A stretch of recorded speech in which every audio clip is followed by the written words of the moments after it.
Salam bahagia Bapak Ibu Guru, pengajar praktik, dan calon guru penggerak.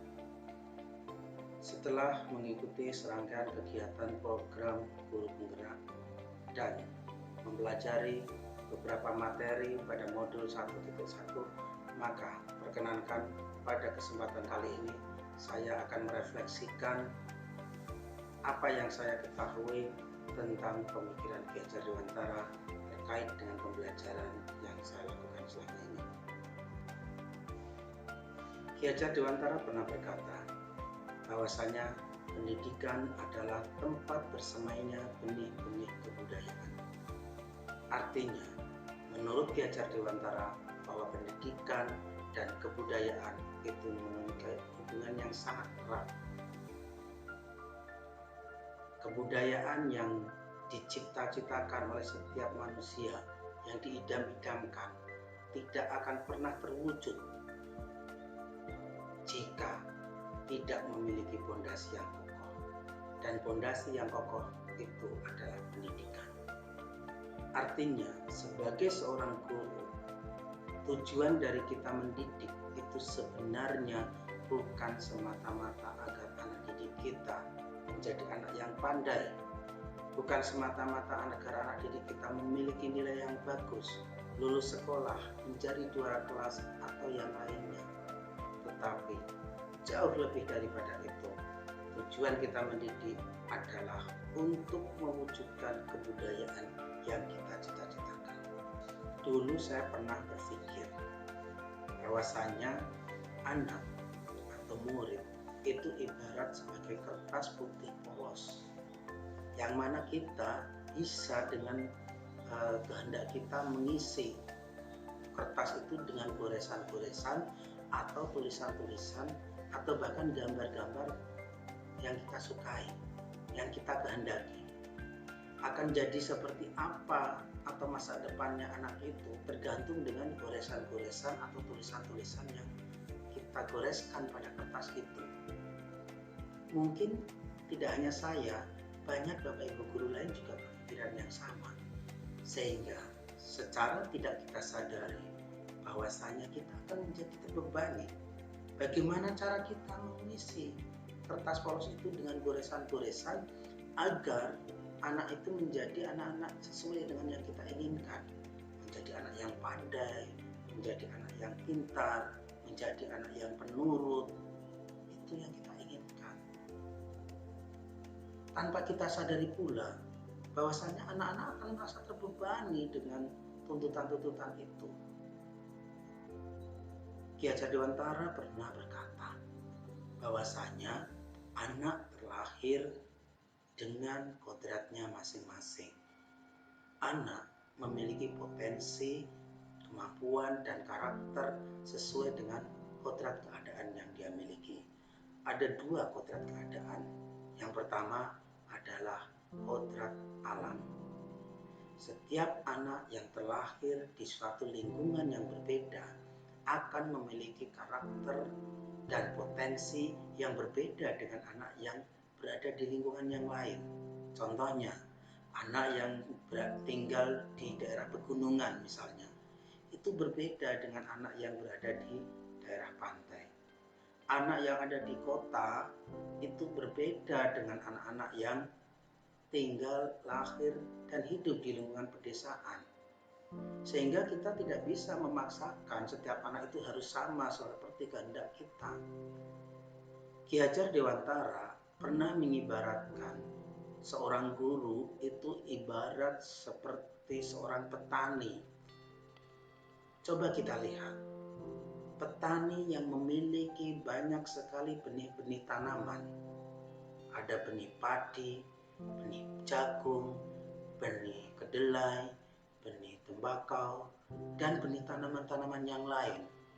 Ketika petani itu hendak menanam tanaman yang ingin dia tanam, maka dia harus tahu karakter masing-masing tanaman itu. Dia harus tahu bagaimana cara menanam, merawat, bahkan mengusir hama yang akan berpotensi menyerang, mengganggu tanaman itu. Ketika seorang petani menanam padi, maka dia harus tahu kapan padi ini harus ditanam, pada musim apa, bagaimana cara menanamnya, bagaimana cara merawatnya, hama apa yang berpotensi untuk menyerangnya, dan bagaimana cara memberantas hama tersebut. Begitu juga ketika dia menanam benih yang lain, ketika dia menanam benih jagung, dia juga harus tahu karakteristik dari tanaman yang akan dia tanamnya. Dia harus tahu bagaimana cara menanam jagung, merawat jagung, menyiram, sampai memanen dan sebagainya. Dia harus paham betul. Sehingga ketika petani itu menanam padi, maka setelah beberapa bulan padi itu akan menjadi padi yang unggul. Begitu juga ketika dia menanam benih jagung, setelah beberapa bulan, maka benih jagung itu akan menjadi jagung yang unggul. Petani tidak akan pernah berpikir bahwasannya padi yang dia tanam akan tumbuh menjadi jagung, atau sebaliknya. Petani juga tidak akan pernah berpikir bahwa jagung yang dia tanam suatu saat akan menjadi padi. Itulah gambaran sebagai seorang guru yang digambarkan oleh Ki Hajar Dewantara. Kita memiliki anak didik, memiliki murid-murid yang masing-masing memiliki potensi dan karakter yang berbeda-beda. Tidak bisa kita jadikan anak yang satu harus sama seperti anak yang lain, tidak bisa. Maka pemikiran bahwasanya anak itu ibarat kertas polos yang bisa kita isi dengan tulisan-tulisan, dengan goresan-goresan atau gambar yang kita kehendaki agar anak menjadi seperti apa yang kita kehendaki, itu kurang tepat. Anak menurut Ki Hajar Dewantara itu bukan seperti kertas polos, tetapi seperti kertas putih yang di situ ada goresan-goresan. Sudah ada goresan-goresan, tetapi goresan-goresan itu tampak samar. Maka tugas kita sebagai seorang pendidik, kita harus bisa memilah mana goresan-goresan yang baik dan mana goresan-goresan yang buruk. Kemudian kita menuntun, kita berusaha menebalkan goresan-goresan yang baik agar anak itu bisa berkembang sesuai dengan potensi yang mereka miliki. Dan kita juga harus berusaha untuk menyamarkan goresan-goresan yang buruk agar tampak semakin samar dan bahkan mungkin tidak terbaca, agar potensi-potensi yang buruk pada anak itu tidak berkembang. Yang berkembang adalah potensi-potensi yang baik. Itu yang pertama, namanya adalah kodrat alam. Yang kedua, ada kodrat zaman. Kita harus sadar bahwasanya anak-anak kita sekarang berada di zaman yang berbeda. Walaupun berada di alam yang sama, tetapi ketika berada di zaman yang berbeda, maka mereka akan menghadapi tantangan yang berbeda. Perlu Bapak Ibu Guru ketahui, ketika dulu tahun 90-an atau tahun 80-an, ketika kita masih berada di masa-masa usia seperti anak murid kita saat ini, bagaimana kita dididik oleh guru-guru kita, dengan sekarang kita nggak bisa menyamakan cara mendidik kita dengan anak-anak kita sekarang ini seperti guru-guru kita dulu, nggak bisa. Kenapa? Karena zaman sudah berbeda, tantangan yang dihadapi pun berbeda. Kalau zaman dulu, misalnya ya, kita ditanya, besok kalau gede mau jadi apa?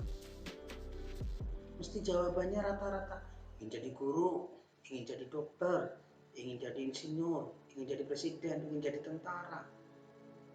Itu karena memang zamannya seperti itu. Tapi sekarang berbeda. Di zaman sekarang banyak bidang-bidang pekerjaan yang zaman dulu nggak ada, yang justru lebih menggiurkan. Ada anak yang ditanya pengen jadi apa kalau gede, mereka akan jawab pengen jadi YouTuber, ya. Ada yang pengen jadi konten kreator, ada yang ingin menjadi desain grafis dan lain sebagainya. Pekerjaan-pekerjaan itu nggak ada di zaman dulu karena memang zamannya berbeda, tantangannya berbeda. Di abad 21 ini, tantangan utama kita adalah bagaimana kita memastikan anak-anak didik kita, memastikan murid-murid kita bisa bertahan di era revolusi industri 4.0. Bapak Ibu Guru, calon guru penggerak dan pengajar praktik yang saya hormati, kita sama-sama membuka diri kita bahwasanya pembelajaran menurut pemikiran Ki Hajar Dewantara itu adalah pembelajaran yang menghamba pada anak, yang memerdekakan anak, yang bisa mengembangkan potensi-potensi yang anak-anak miliki. Biarkan mereka memilih, menentukan masa depan mereka. Kita sebagai seorang guru adalah penuntun, sebagai among, menuntun, membimbing agar mereka bisa mendapatkan, bisa mengembangkan potensi mereka, yang mereka miliki, agar mereka bisa bertahan melewati tantangan zaman saat ini. Mereka terlahir bersamaan dengan perkembangan teknologi yang sangat cepat. Bagaimana mereka nanti bisa bersaing pada cepatnya perkembangan teknologi. Biar mereka tidak tertinggal dengan teknologi, tetapi mereka juga bisa terselamatkan dari dampak negatif pengaruh teknologi.